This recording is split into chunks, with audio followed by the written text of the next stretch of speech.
Matt Canavan, Senator for Queensland, gave a terrific speech on what Ukraine means to Australia and what energy means to Australia. We've spoken on this show about net zero. I believe net zero led to, or certainly emboldened Putin to go for Ukraine. But first, let's get to the big issues, Matt. What is a Sheila? What is a woman, Matt? Can you put Ketanji out of her misery?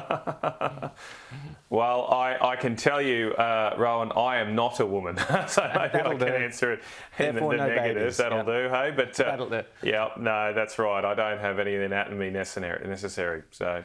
Now tell us, you made a speech, tell us your basic thesis, where we stand, Australia energy-wise. Has the world changed since, has Ukraine basically changed the world since Glasgow?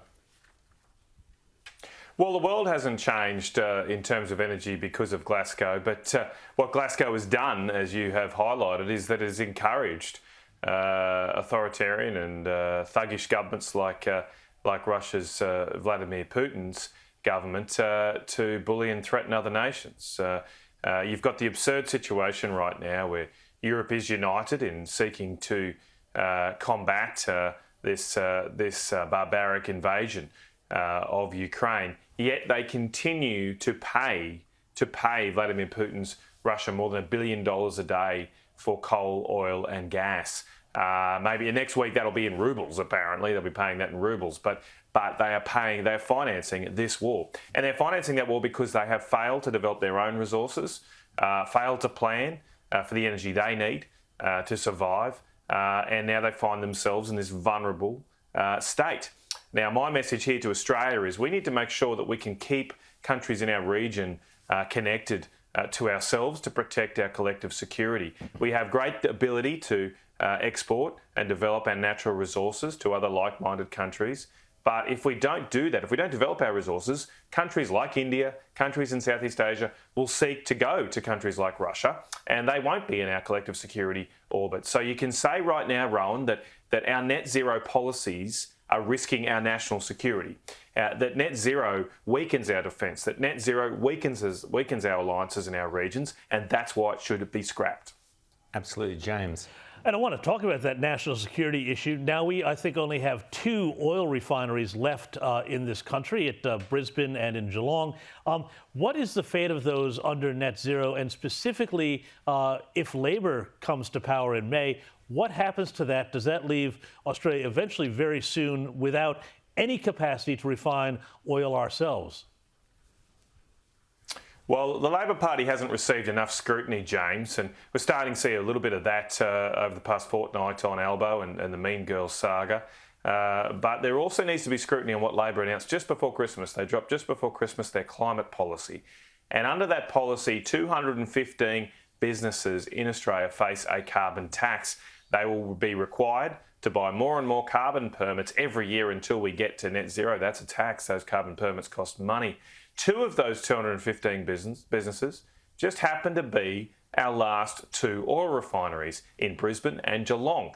And so if you think petrol prices are high now, wait till you get a Labor Green government and they start taxing the refineries that make that petrol. That will make petrol prices higher. And of course, it would also risk those refineries shutting and therefore leaving us completely dependent on imported finished oil products. The federal government, the LNP government, has actually helped and supported those refineries to stay alive during the coronavirus pandemic. Oil prices were negative for a short period. It looked like at one stage we might lose all our refineries. We kept them alive, and the Labor Party wants to tax them. That's the key difference at this election.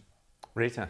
Well, we know through Newspoll and other polling that cost of living is shaping up to be the biggest issue of this election. And with working families facing just these crippling costs, how are the coalition going to differentiate themselves to Labor? Yes, Labor have got bolder climate policies, but your mob have signed up to net zero as well, and we know what the end result of that is. So what possible argument do the coalition have when they're also signing up to these same policies Labor has championed for years?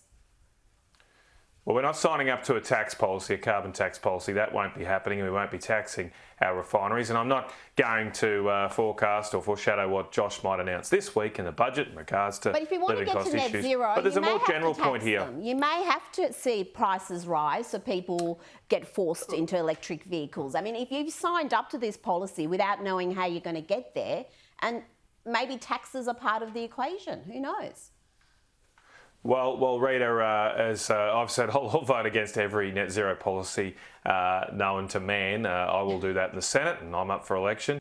And I also trust the Prime Minister that we won't be implementing a carbon tax to this. Now, we are investing in technologies like hydrogen and what have you, but there won't be taxes at the petrol pump like under Labor. And look, I also think on this living cost issue, there's a more general point to make here, and it goes beyond just net zero. It is that one of the reasons we're seeing significant inflation is because of large fiscal stimulus, large government spending, and of course still financial support through the monetary policy, through the Reserve Bank. And what we've got to do is get a government here that can manage money. And I don't trust Labor to do that. And we've had to spend a lot of money during the pandemic to support businesses. But now we need a government to control our budget, because the more money that is spent in Canberra, the higher the prices will be in your shops. And I think people have got to think about that when they go to vote this year, about which government can manage your money best, because that will keep your grocery bills the lowest. Matt, we just put up on the screen earlier, and I'll put it up again, the BBC, which kind of sums up the entire left-wing attitude. They turn man into women and turn everything on its head. They've come up with the idea that it's madness to use fossil fuels. They're saying that because of the Ukrainian war, Europe should all go entirely renewable, that you can defeat Putin with windmills. Boris Johnson says a similar thing. How do we combat this insanity that we're hearing it here as well? Australian journalists and left-wingers have come out with the same thing. Oh, no, Ukraine means we've got to go 100% renewables. Your answer to that? Well, we do it by logic, Rowan. We just got to stick to the facts. And just to introduce another fact here is that fossil fuels are incredibly important for people to be able to be fed. And that's something we're discovering, or people are discovering, very quickly. You know, a lot of those kids run around these protests with those signs saying, "And you can't eat fossil fuels." They're absolutely wrong, because the most commonly used fertilisers, like urea here in Australia, come from gas, come from fossil fuels. And so what we're seeing right now, fertiliser prices go through the roof. And unfortunately, a lot of people are going to go hungry this year, especially in poorer nations. But that can also impact Europe and other countries. We saw the president yesterday, the President Joe Biden said there'll be food shortages and they'll be real. That's right. Which was an astounding statement for a president to make, and even more astounding that they don't seem to have a solution. Okay, we all see that there are food shortages coming. Okay, so what are we going to do about it? And what we should be doing about it is developing our natural resources like gas, so we can make fertiliser and not rely on Russia and China. If I can just finish on this point, at Glasgow last year, while the Glasgow conference was going on, while all the rest, the woke Western countries were talking about net zero, Russia and China banned the export of fertilisers. They banned the export of fertilisers from their country, and they're both very large producers of them. Maybe they knew something was going on. Maybe they knew something was about to happen. But we were all distracted over there with more private planes than a Russian oligarch conference at Glasgow.